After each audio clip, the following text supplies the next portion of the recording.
everyone, in this video we will cover the current affairs.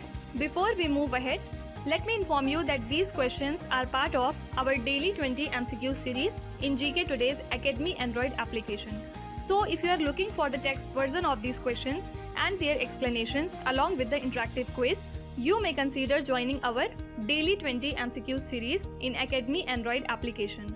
So in this app course you get daily 20 MCQs, a fortnightly quiz, a monthly revision document, and also category-wise revision ebooks which are optimized for reading on your mobile itself.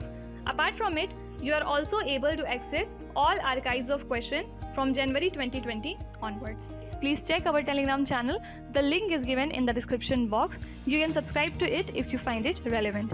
For hard copy books, you can visit our website gktbooks.com. Okay, so now without wasting any further time, let's get started.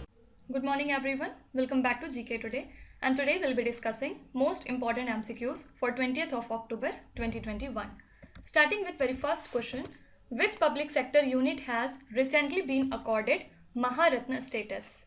Actually, this status is granted to a company which has recorded more than 5,000 crore rupees of net profit for 3 consecutive years, and it should have an average annual turnover of 25,000 crore rupees for 3 years, or it should have an average annual net worth of 15,000 crore rupees for 3 years. So recently the central government has accorded Maharatna status to the PFC, that is Power Finance Corporation, and now it is the 11th state-owned entity to get the status, and it has joined the allied group of ONGC, Indian Oil Corporation, SAIL, etc. Now apart from it, recently Union Ministry of Power has released the framework for implementation of market-based economic dispatch phase 1, and this framework aims to lower the cost of power purchase to the consumers. Then apart from it, Union Ministry for Ports, Shipping and Waterways, the minister of which is Mr. Sarbanand Sonowal, has recently launched a port mobile application called as My Port app, where in Kolkata. So this application is aimed at promoting transparency and easy access to port related information. Also, the app includes all details digitally and monitors the operation of ports virtually. Okay. Now one more thing, as per the data released by National Statistical Office, India's consumer price inflation, that is CPI, fell sharply to 4.35% in September from 5.3% in the month of August. So this 5-month low inflation is due to a favorable comparison with last year and moderating food prices, which basically offset a rise in the cost of crude oil and fuel. So also this marks the 3rd consecutive month within the RBI tolerance band of 2% to 6%. Okay. Question number 2. What is the theme of the World Arthritis Day 2021?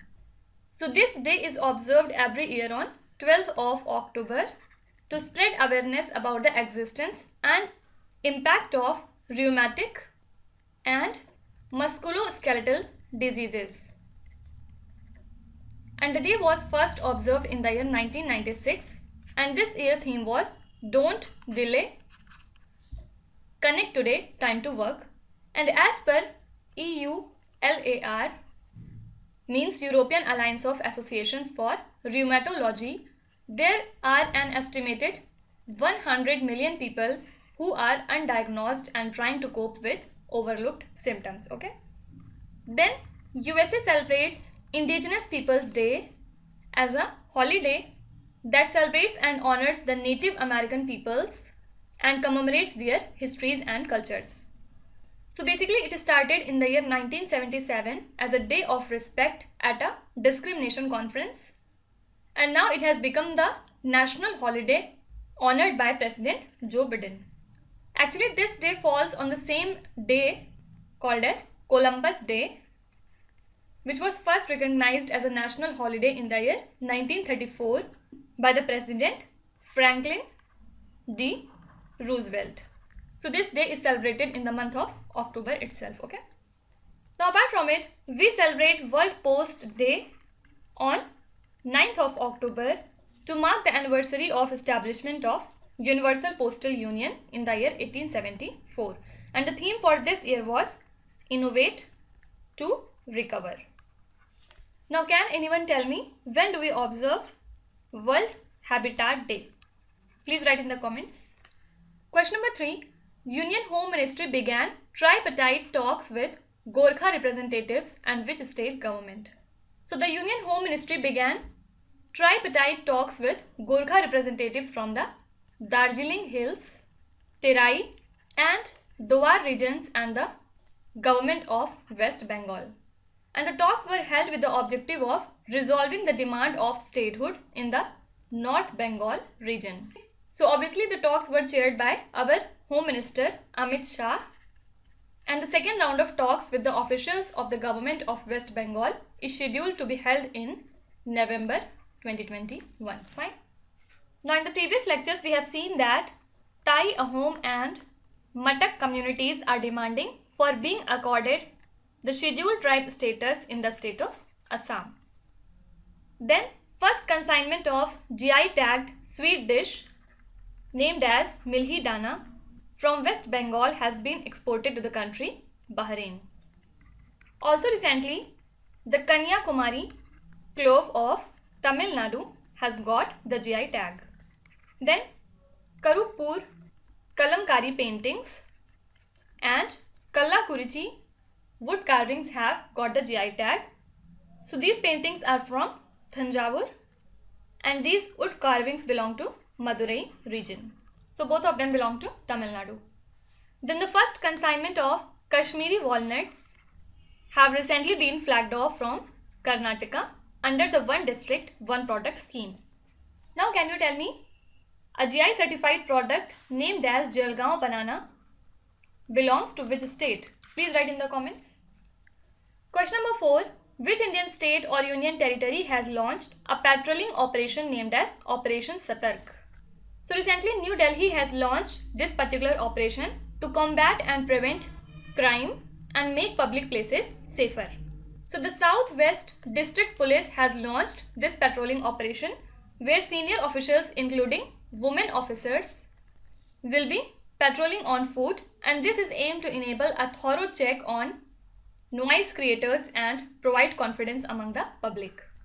Now apart from it, the Delhi Chief Minister Arvind Kejriwal has recently announced Desh Ke Mentor program to provide career guidance to the students of class 9 to 12. So now the students will be mentored by the subject experts for providing various career options, and every mentor will be adopting up to 10 students to provide career counseling, and actor Sonu Sood has been named by Delhi government as the brand ambassador of this particular initiative. Fine. Now last month, our Union Environment Minister Bhupendra Yadav has virtually inaugurated the first functional smog tower in India at Anand Vihar, New Delhi. And this tower would be used as air purifiers to reduce the air pollution by forcing the air to pass through the filters. Okay. Also few days back, the Union Minister of Home Affairs and Minister of Cooperation, who is Amit Shah, attended the National Cooperative Conference, or you can say the Sahakarita Sammelan, that was held in New Delhi as chief guest. Fine. Question number 5. ASKAP radio telescope, which was seen in the news recently, is located in which country? First of all, what does this term stands for? Australian Square Kilometer Array Path Finder.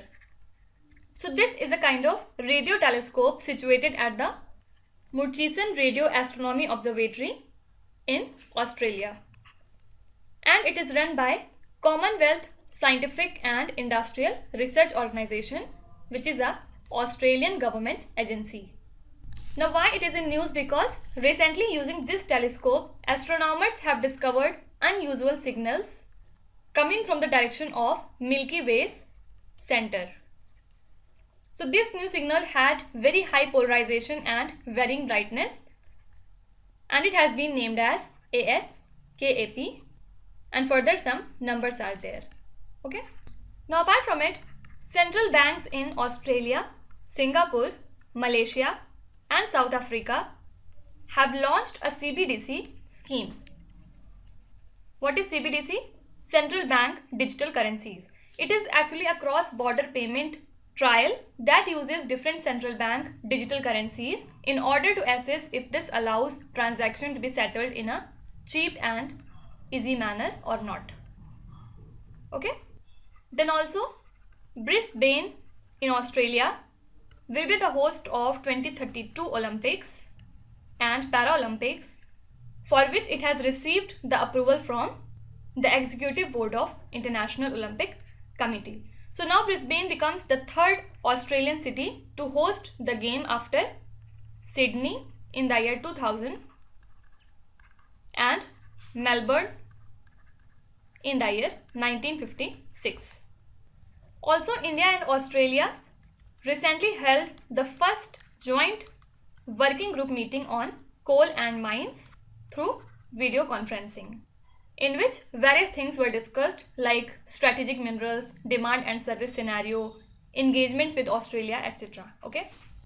Question number 6. Aerial Archaeological Mapping Explorer, which is sometimes seen in the news, is launched in which country?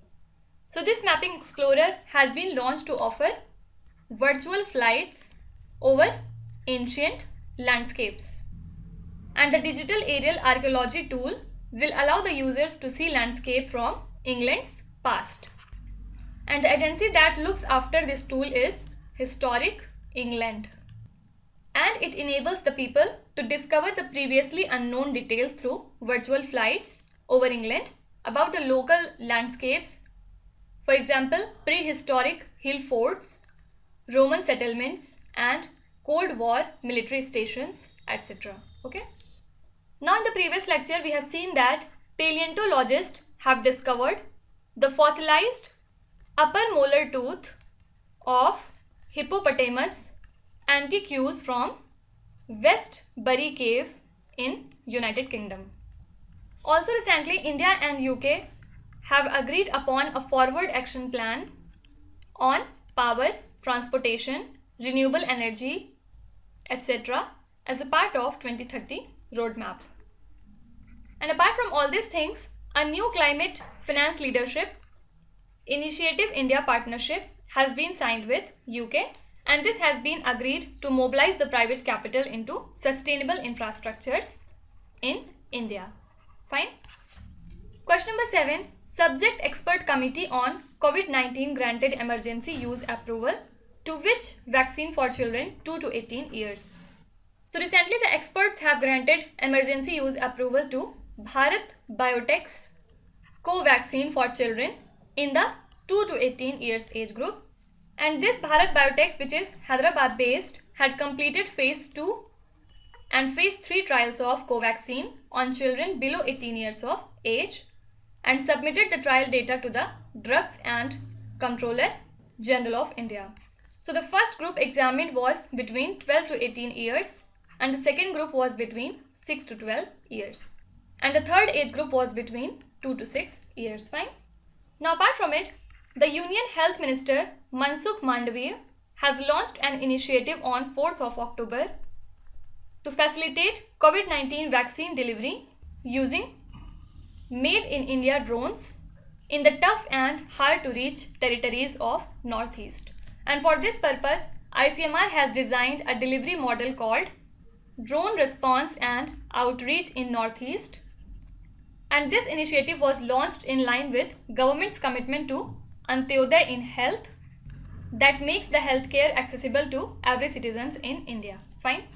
Now apart from it, recently World Health Organization has launched its strategy to achieve global COVID-19 vaccination by mid-2022. So as per this, all the countries must meet its targets to vaccinate 40% of their population by end 2021 and 70% of their population by mid 2022. Okay. Question number 8. Who has been appointed as the advisor to Prime Minister Narendra Modi? So the former bureaucrat Mr. Amit Khare, who retired recently as Higher Education Secretary, has been appointed as the advisor to Prime Minister. So he has been appointed for 2 years on a contract basis as per a Personnel Ministry order issued. As per a Personnel Ministry order that was issued. Okay.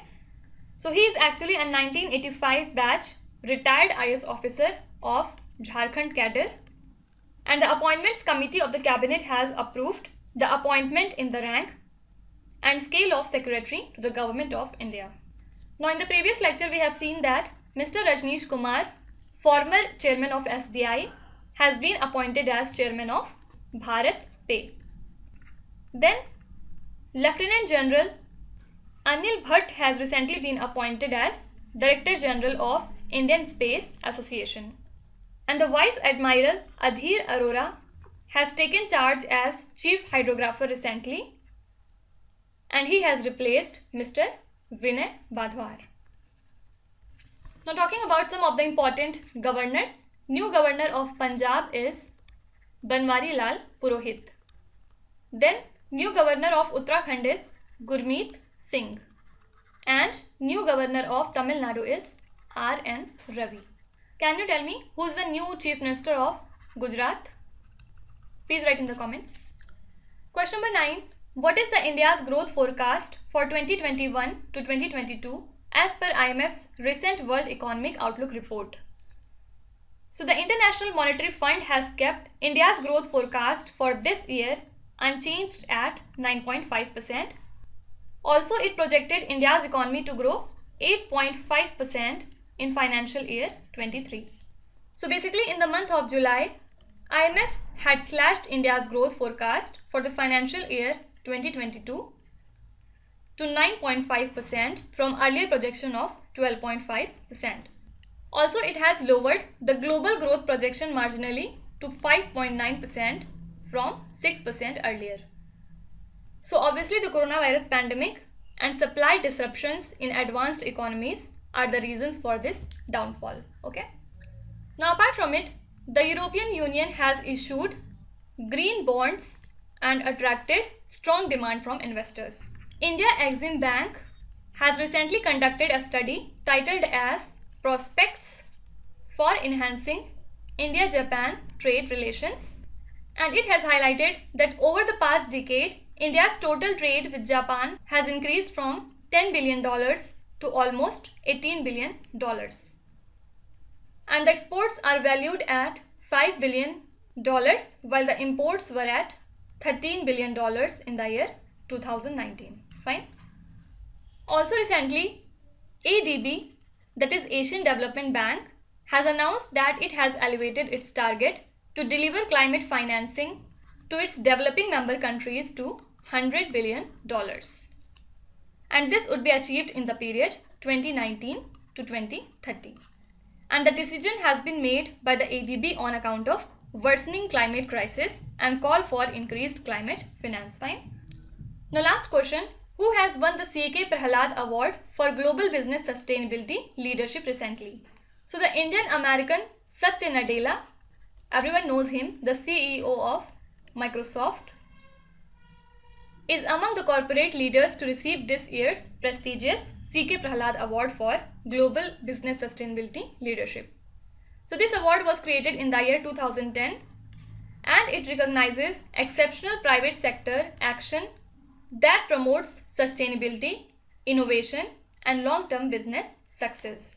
So 4 of the Microsoft's top leaders, including Nadella, received the honor for their collaborative leadership, and Microsoft now aims to transform into a carbon negative company by the year 2030 and to remove all its historical emissions by 2050. Fine. Now apart from it, a team of scientists from Institute of Advanced Study in Science and Technology, Guwahati, have used tea and banana waste to generate non-toxic activated carbon. And this substance is said to be used in industrial pollution control, water purification, food and beverage processing, etc. Okay. And this IASST is an autonomous institute of Department of Science and Tech, Government of India. Fine. Also recently, EY, that is Ernst and Young, has released the 58th edition of Renewable Energy Country Attractiveness Index, and this index ranks world's top 40 nations based on attractiveness of their renewable energy investment. So India has been ranked at 3rd position without a position change compared to the last year's rankings, and USA and China have been placed in the top 2 spots. Okay. Now let's start with today's quiz. Here on the slide you can see 5 questions which have been taken from the past 2-3 days current affairs. Pause the video and try to solve each of these questions, and at the end of the lecture do not forget to share your scores in the comment section. So please be honest and do not cheat with yourself. So that's it for today. I hope you have liked the session. These were the important news and events from today, and we will meet again tomorrow with some more important current affairs. Till then, stay tuned. Thank you so much for watching, and please do not forget to subscribe to GK Today. With this, me Nusrat Sana signing off.